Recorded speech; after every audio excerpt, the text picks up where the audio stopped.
বাবু রে, এই শালা বল্টু তো আমাকে নদী থেকে ধরে পুরো পাছা উল্টিয়ে ঝুলিয়ে ঝুলিয়ে নিয়ে যাচ্ছে গো।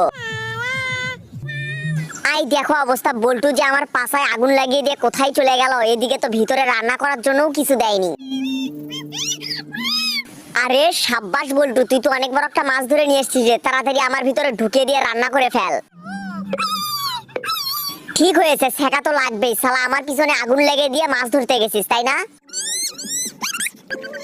আরে মালকিন, তোমার মাথায় কি গোবর আছে নাকি? বল্টুকে রান্না করতে দিয়ে কোথায় কোথায় ঘুরে বেড়াও, নিজে রান্না করলেই তো হয়।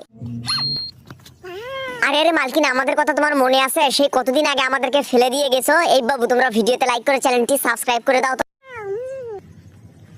এই বল্টু একটু আস্তে ঢুকা না, কতদিন পর যে আমাদের ভিতরে ঢুকতেছে, ভিতরে তো পুরো একটু সুরসুরি লাগতেছে। এই তো খুলে গেছে। এই বল্টু দে দে, পুরো মাছটা একদম আমার ভিতরে ঢুকিয়ে দে।